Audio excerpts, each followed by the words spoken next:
kër Fallène fi mu nekk nii selew la daal di def ay kanam yu lewet.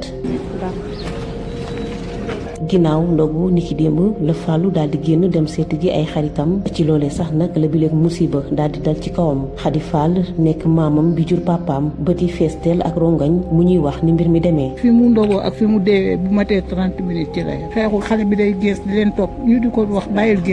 gees fekk kooku yor na paak def ko ci baat nii mooy dee bi ci baat bi la ko jàpp wallaahi. Malick Fall nekk maamam bu góor di wax ni naam sax xibaar yu bett na leen démb waaye mu ngi teg lépp ci loxoy sunu borom te wax ni sax nag fas yéenewul topp benn yoon ci yoon ki nga xam ni moo faat sa tam bile. information yi ñu ko yëgee rek fekk booba tam fii ñu ngi toog ñi paay waajal ndogu xam nga nag yàlla ñëw na te julli lañu xale la duñ def luñ sant yàlla alhamdulilahi rabbil alamin kese ki ka rey xale la ko moom soreewuñu ci âge yooyu amul luñ ci toppat ay waajur wala leneen santaat ci yàlla bu baax jébbal ko boromam ñaanal ko. wuute gis-gis ak Ndeye Ndiaye mi yëkkati kàddu yi ak xol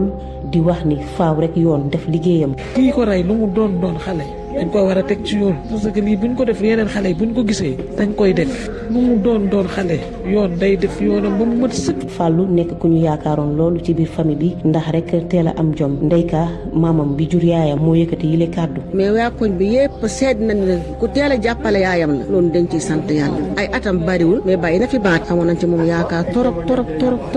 Fallou ndawu nappkat la woon atam toll ci fukk ak ñeenti at mu daal di teel a génn àdduna kooram mu ngi ci morgue hôpital bu Grand Yoff ex CTO ki nga xam ne nag moom la ñu jàpp ni moom moo ko faat gendarmerie daal dina kaa teg loxo.